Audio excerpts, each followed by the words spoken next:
সকাল ৮টার অ্যালার্ম ঘড়িটা বেজে উঠতেই ধরপড়িয়ে উঠে বসলাম। অ্যালার্ম বেজে ওঠায় উঠে বসিনি, উঠে বসেছি পাশে নীলাকে এখনো শোয়া অবস্থায় দেখে। এত বছর তো কখনো দেখিনি সে এখনো বিছানায়। কিছু কি হলো? কাঁপা কাঁপা হাতে ওর গায়ে হাতে দিয়ে ডাকলাম, নীলা, এই নীলা, কি হয়েছে তোমার? নীলা কেমন যেন অলস ভঙ্গিতে হাই তুলতে তুলতে বলল, কি হবে, ঘুমাচ্ছি। মানে সবকিছু রেডি করে শুয়েছো আবার? না পলাশ, তুমি করবে তো সব আজ, তাই না? ও কি বলছে বুঝতে সময় লাগলো। এদিকে ঘড়ির কাঁটা বলছে অফিসে ছুটতে হবে। তাড়াতাড়ি উঠে রান্নাঘরে গেলাম। কিছুই রেডি নেই। একদিকে চা বসিয়ে অন্যদিকের কালকে তরকারি বসালাম। পাউরুটি টোস্টারে দিয়ে বের করলাম। দুইজনেই এক অফিসে ভিন্ন শাখায় কাজ করি। সেখান থেকে পরিচয়, প্রেম, তারপর বিয়ে। আগে একাই থাকতাম, তাই সব পারি মোটামুটি। নীলা আসার পর তেমন কিছু করতে হয়নি কখনো।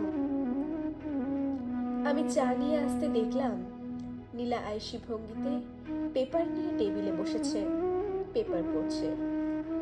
আমি আবার রান্নাঘরে গিয়ে কিক্কনের খাবার বসালাম। ও ওঠেনি এখনো। দ্রুত গিয়ে ওকে তুললাম, রেডি করে নিলাম। টেবিলে এসে বসিয়ে দেখলাম নীলা স্নান করতে চলে গেল। চায়ের কাপ প্লেট ওখানেই রয়ে গেল। গুনগুনিয়ে গানও গাইছে। একদিকে দুধটা গেল পড়ে। কিক্কনের সামনে দুধ আর কর্ন রাখতে ও আধখুমো কণ্ঠে বলল, মা কোথায়? মা কি সিক? ছেলের এই কথায় আমার মনে পড়ল নীলা কেন এমন করছে। নীলা রোজকার নিয়ম এতদিন ঠিকই পালন করছিল। গত পরশু নীলা কিক্কনকে ওর প্লেট রান্নাঘরে নিয়ে গিয়ে ধুয়ে ফেলতে বলল।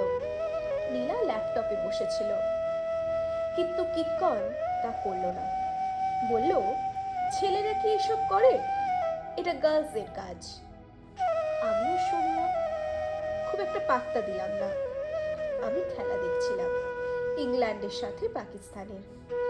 নীলা অনেকক্ষণ চুপ করে বসেছিল। আমার কাছে এসে বলল, কিক্কন কি বলল শুনলে? কি বলল? ইস, গেল তো ক্যাচটা মিস। নীলা রিমোট কেড়ে নিয়ে টিভি বন্ধ করে বলল, কিক্কন বলল এটা ওর কাজ না, কারণ ও ছেলে। কিন্তু এই ব্যাপারটা ওর মধ্যে আসলো কি করে বলো তো? ধুর বাবা, ও বাচ্চা ছেলে, কত কিছু বলবে। না, ও মোটেও বাচ্চা না। তো এটা বলছে কারণ ও যা দেখছে তা শিখছে। তুমি বলো তো, ও কি তোমাকে কখনো ঘর ঝাড় দিতে দেখেছে? আমি হাসলাম। হেসো না, কখনো দেখেছে আমি টিভি দেখছি আর তুমি রান্নাঘরে হাঁড়ি ধুয়ে দিচ্ছ? তো কি হয়েছে? কিন্তু আমি তো সবটা পারি। পারো? তুমি প্রয়োজনে শিখেছো, তবে তোমার মনেও তো এক কথা, তাই না? কিন্তু ছেলের মনে এই ধারণা তো বাড়তে দেওয়া যায় না। তো কি করতে বলছো? এখন থেকে 2 দিন তুমি করবে সব কাজ, 2 দিন আমি। মানে কি? কিসের মানে? তুমিও বুঝো এসব মেয়েদের কাজ, তবে শুধু মেয়েরাই এই কাজ করবে। এই বলে চলে যায় ও। আমার আর কিছু খেয়াল নেই। কাল অফ ডে ছিল, আজ অফিস। আজ থেকে ও এসব করছে। নীলা রেডি হয়ে গেল অফিসের জন্য। আমি তখনও রান্নাঘরে কাপ প্লেট ধুয়ে রাখছি। ভাত তখনও গ্যাসে, তরকারি গরম করতে দেওয়া আছে। ছেলেকে টিফিন দিতে হবে, এরপর ও ডে কেয়ারে যাবে। নীলাকে দেখতাম, ভাবতে লাগলাম, ও কি ঠিক আমার নকল করছে? আমি কি এমন সকালে কিছুই করি না? তখনই ছেলের স্কুল বাস হর্ন দিচ্ছে। আমি ওকে দ্রুত তুলে দিয়ে এলাম। নীলাকে বললাম, রেডি করে নাও না টিফিনটা। নীলা বলল, না পারলে দিও না, ক্যান্টিনে খেয়ে নেবো। নীলার এই কথায় রাগ উঠে গেল। ওর দিকে এক দৃষ্টিতে তাকিয়ে আছি। ও বলল, কি হয়েছে? তুমি তো এভাবেই বলো যখন জলের বোতলটাতে জল নিতে বলি। নীলা বের হয়ে গেল। আমি কোনো মতে টিফিনটা নিয়ে বের হলাম। নীলা ওরটা নিল। সব এটো ওখানেই রয়ে গেল। সারাদিনের অফিস শেষে বাসায় ফিরলাম। প্রতিদিন নীলা আগে ফেরে, আমি আড্ডা দিয়ে তবে ফিরি। আজ আড্ডা হলো না, কারণ কেউ ছিল না। ওরা বাসায় আসার সময় কিক্করকে তুলে দিলাম, কারণ ওরা ফোন করছিল। ঘরে এসে ফ্রেশ হয়ে শুয়ে পড়লাম কিছুক্ষণ। নীলা তখনও ফেরেনি। একটু পর কিক্কর এসে বলল ওর খিদে পেয়েছে। আমি ঘুম চোখে রান্নাঘরে গিয়ে দেখলাম সব এলোমেলো। সকালের এটুকু, সকালের তো আজ কাজের মেয়েটাও এলো না। কিক্করকে কি খাবার দেবো বুঝতে পারছি না। নীলাকে ফোন করলাম কিছু খাবার নিয়ে আসার জন্য। ও তখন বাসায় চলে এলো। এসে বলল একটু কড়া করে চা দাও তো। এদিকে আমি বিরক্ত, আর সে বলে চা দাও। আমার মনে হচ্ছে নীলা বেশি করছে। আমি মোটেও এত কেয়ারলেস না। টেবিলে বসে ভাবছি আমি বাসায় ফিরে কি কি করতাম। নীলাকে তা করতে বলবো। অনেকক্ষণ চিন্তা করে তেমন কিছু পেলাম না। ঘরে ফিরে আমি ফ্রেশ হয়ে সোফায় শুয়ে শুয়ে টিভি দেখি। হালকা ঘুমিয়ে নিই।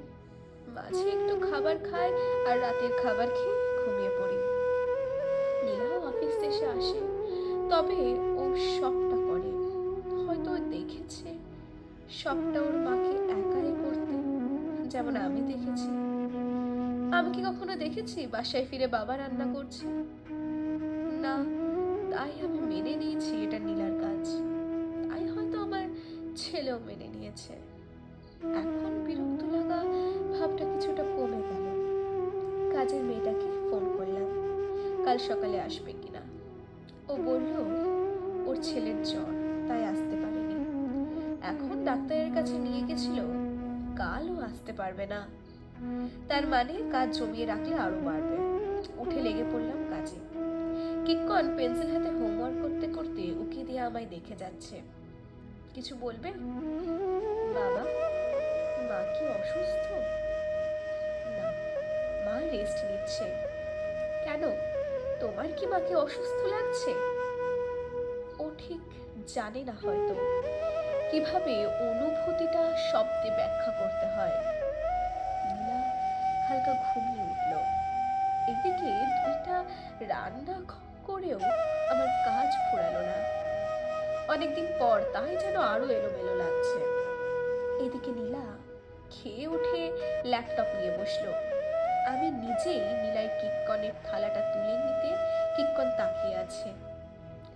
এর পরের দিন ও এভাবেই গেল। তারপর দিন আবার নীলা দায়িত্ব নিল। আমি আবার রেস্ট পেয়ে যেন স্বস্তি পেলাম। ঠিক এই রেস্টটা তো নীলারও দরকার, তবে ঠিক বুঝতে পারছে না। 2 দিন আমি অনেকটা আবার বুঝেছি ঘরটা। এখন কি লাগবে না লাগবে নিজেই কিনে নিয়ে আসতে পারি। অফিস শেষে আগে নীলার লিস্ট দিলে তবে আনতাম, নইলে ও কেন লিস্ট দেয়নি সে কথা শুনিয়ে দিতাম। সপ্তাহখানেক পর দুইজনেই মোটামুটি স্থির হয়ে গেলাম। আমিও নীলার সাথেই উঠে পড়ি। ও রান্নাঘরের দিকটা সামলালে আমি কিক্কনকে রেডি করে ফেলি। টেবিলে সব এনে নিজেরাই নিয়ে শুরু করি খাওয়া। নীলার জন্য ওয়েট করি না। নীলা রেডি হতে গেলে আমি টিফিনটা প্যাক করি। কাজের মেয়েটাকে তাড়া দিয়ে কাজ করাই। ঘরে ফিরে কিছুক্ষণ রেস্ট নিয়ে দুজনেই ভাগাভাগি করে ফেলি সবটা। এতে আমাদের মধ্যে কথা বলা, সময় কাটানোটাও হয় বেশি। কিক্কনকে পড়াতে বসলে আমি তখন গুছিয়ে ফেলি ঘরটা, পরিষ্কার করি। কিক্কন মাথা ঘুরিয়ে দেখে বারবার, তবে কিছু বলে না। নীলা ওকে পড়াতে ব্যস্ত, এতে ছেলের পড়ারও ভালোই উন্নতি হচ্ছে। কিছুদিন পর আমরা খেয়াল করলাম কিক্কনকে এখন আর খেলনা ফেলে রাখার জন্য বকাবকি করতে হয় না, কিংবা টেবিলে বই এলোমেলো থাকার জন্য খাওয়ার পর নিজেই টেবিল থেকে প্লেট নিয়ে গিয়ে ধুয়ে রেখে আসে। নিজের কাপড় ঝুড়িতে এনে ফেলে। আমি আর নীলা চুপি চুপি হাইফাই লাগাই টেবিলের নিচে। আমাদের একটাই ছেলে, চাইলে তো সব করে দিতে পারি, তবে ওকে আত্মনির্ভরশীল করাটা জরুরি ছিল। এইটা আমি সাহায্য না করলে নীলা একা হয়তো পারতো না বোঝাতে।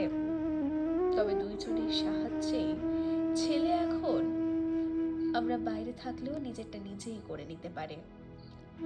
দুইজনে জ্বরে পড়লাম একসাথে আমরা। ছেলের বয়স তখন 15। কি সুন্দর সেবা করলো আমাদের। কোনো জিনিসপত্র কোথায় আছে ছেলে সব জানে। জানে দায়িত্ব মেয়েদের একা না। ও শুধু ছেলে নয়, আমাদের সন্তান। আমাকে খুব বেশি কিছু করতে হয়নি। ছেলে বুঝেছে ঘরটা একার হয় না, কাজও না। এখন ছেলে নিজেরই সংসার। বৌমা আমাদের পুলিশ, তবে তাদের সংসারটা কোনো এলোমেলো নেই। নেই ঝামেলা বৌমার দায়িত্ব পালন নিয়ে, অভিযোগ নেই এই কাজ নিয়ে। কেমন যেন বসন্ত বিকালে চুল উড়িয়ে নেওয়া স্নিগ্ধ বাতাসের মতো লাগে। ব্যাপারটা শুধু নিজেকে যুক্ত করাতে ছিল আমার সাথে নীলা, নীলার সাথে আমি।